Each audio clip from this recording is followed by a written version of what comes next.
No matter what your age is, you can definitely have a positive impact on your brain by changing the way you eat and also changing other aspects of your life.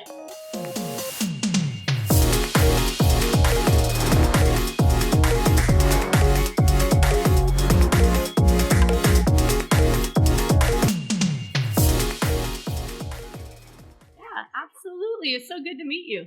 Good luck, all right? You got this. I just really had a fun session with a young man who's actually looking to optimize his brain health. And so I love that so much. A lot of people forget that you have this thing called your neck that attaches your head to your body. Some of us have longer ones than others, but they all function the same way. And that is where nutrition is going to come through that affects your brain. So whatever you're doing, whatever you're eating is not only building the cells of your body, your immune system, but it's also building the cells of your brain. And so someone who struggles with mood problems, whether it's bipolar or depression or anxiety or attention deficit, is very much affected by diet. I've helped kids not have to need ADHD medication by focusing on eating a nourishing plant-based diet, making sure they're getting their omega-3s, which are important for neuronal function. Their mood gets better, their ability to focus gets better. It's very, very important. I remember back when I was working in an office out in California where someone asked me to fix their son's attention deficit problems, and he was sitting there with a bag of McDonald's that was his bribe for sitting through his appointment.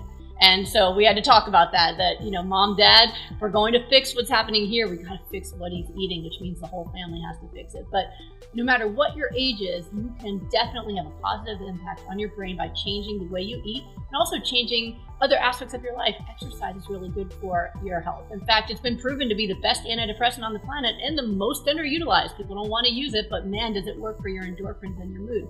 If you're interested in learning about how you can naturally boost either your mood, your memory, or even your brain size, I do have a free class on my website. So if you go to goodbyelupus.com, on the homepage, you just scroll down, there's a free class called Boost Your Brain Power. Just click on that and you can listen to the class and you can learn even more. So I hope that helps you. For those of you who are interested in having a stronger functioning brain, a larger brain, a better brain that works harder for you, remember, you are feeding your brain every time you eat. Everything you do is affecting your brain function. So check out that free class, and I hope that helps you. I'm looking forward to seeing how much better he gets.